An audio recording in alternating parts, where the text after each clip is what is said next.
exchange kit for my SIG P320. We're going to make it the subcompact. Hey guys, it's Kelly here from Armed and Feminine, and today I'm going to show you how to change out the SIG P320. I'm going to convert it from the compact size to a subcompact. You know, I bought this one sort of in a hurry because I had been looking for one for months and months and months and couldn't, so I just bought the one that they had at the shop, and I love it. I love it a ton, but it just wasn't fitting exactly correctly, and since this SIG is modular, I decided to get the subcompact version. So today I'm just going to show you how easy this really is to make this so specific for your fit and comfort. So let's see how we do that. First of all, what I wanted to show you here is that I got some stuff that I wasn't expecting to get. So when I went to SIG, in the description of the exchange kit, didn't really say exactly what I was going to get. I was finding that the medium-sized grip that this came with was just a little bit bigger than I wanted it to be. So I had ordered the small for the subcompact, knowing that I was going to get the exchange kit. But interestingly, when it came with a small-sized subcompact frame. Now, these are supposed to come with medium. Haven't verified why that has happened yet. The other thing that was interesting, two more things. The slide that came with night sights. Wasn't expecting that. Thumbs up on that one. The other thing that I was not expecting, and it says on their website that many things aren't available in certain states, so I don't live in California, but guess what? I got a California mag. Nobody wants that. So anyway, let's take a look at this. One other thing too. Came with a big, giant, bright orange card. Oh, caution. So let's talk about what that's going to be. That has everything to do with this spring. I'll show you that momentarily. So remember how easy this is to take down. Lock the slide rearward.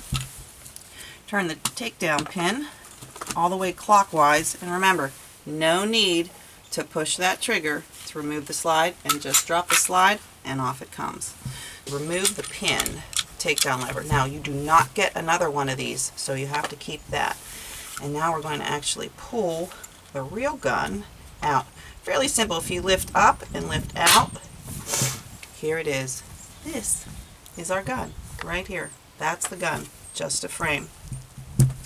So this is why I was able to be shipped to my house, because this piece wasn't there. Did not have to go to an FFL. So let's place that aside.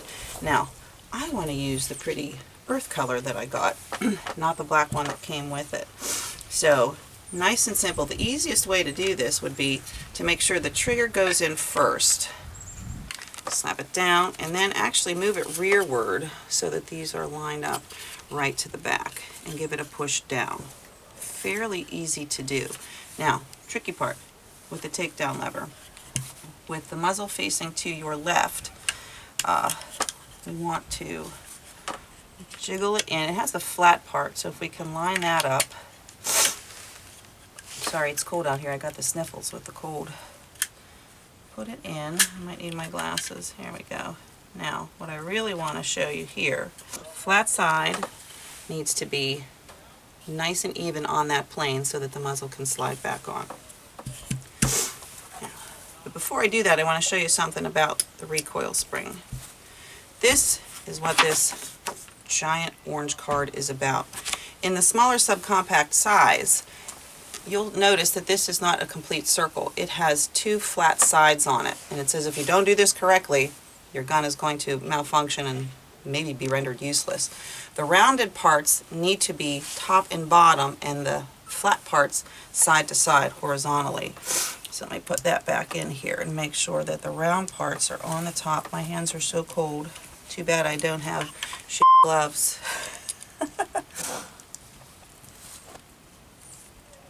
There we go. There we are. Alright, so I've got my spring right where it needs to be with the round sides up, and now we're just going to put the muzzle right back on as we normally would, or the slide, excuse me. Slide the whole way rearward. Oh my gosh, my hands are freezing. Lock it open. Turn the takedown pin where it needs to be, and drop the slide. Let's hope. It's clicking, so it must mean it's working. And it's pretty much that simple. So let's take a look at what I'm going to be losing from going from a compact size to a subcompact size. So when we match these up, I'm going to be losing about half an inch, but for me that's probably a little bit better because the bigger gun tends to print on me a little more, which was one of the reasons that I wanted to do this. The other piece about the subcompact small versus the medium, and I'm not sure how well you can see this or not, the circumference of the grip. Now, somebody had asked me about what the difference was. When you look at the size of my hand, and you might want to measure yours up too, I'm 7.5 inches long from palm to top and about 5 inches wide here. So even though that's a bigger hand, which might feel great on this medium size, and it was okay, but it was still just a little too big, moving to the small is a lot more comfortable for me. So that's something that you might want to consider is the grip circumference, and it doesn't show you that in their specs, but it's about 3/8 of an inch smaller. So let's take a look at how this compares to some other subcompact carry guns.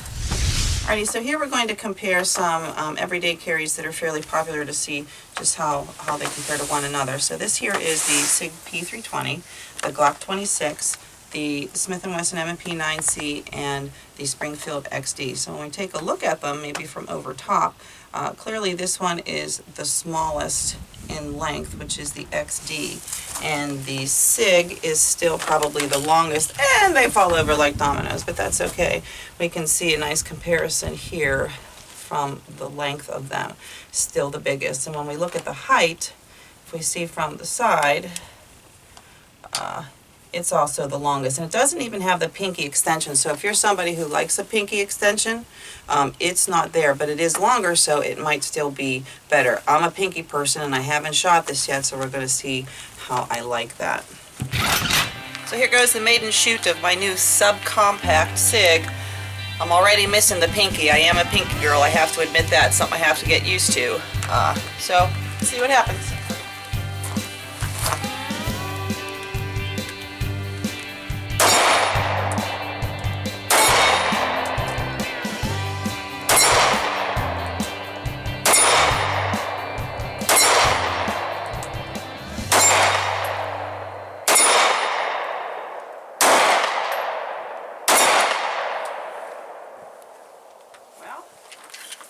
Need to find my sweet spot, but it works. I've got to get used to not having my pinky there. So you can see on the larger frame my pinky easily without the magazine in it fits that, and that's what I'm used to doing. So I'm going to keep practicing, but I will say if modular is something that you are interested in, it can't be any easier. Seriously, between the size, calibers, circumference for grip, you truly can make this a gun that is specific to your needs and your comfort.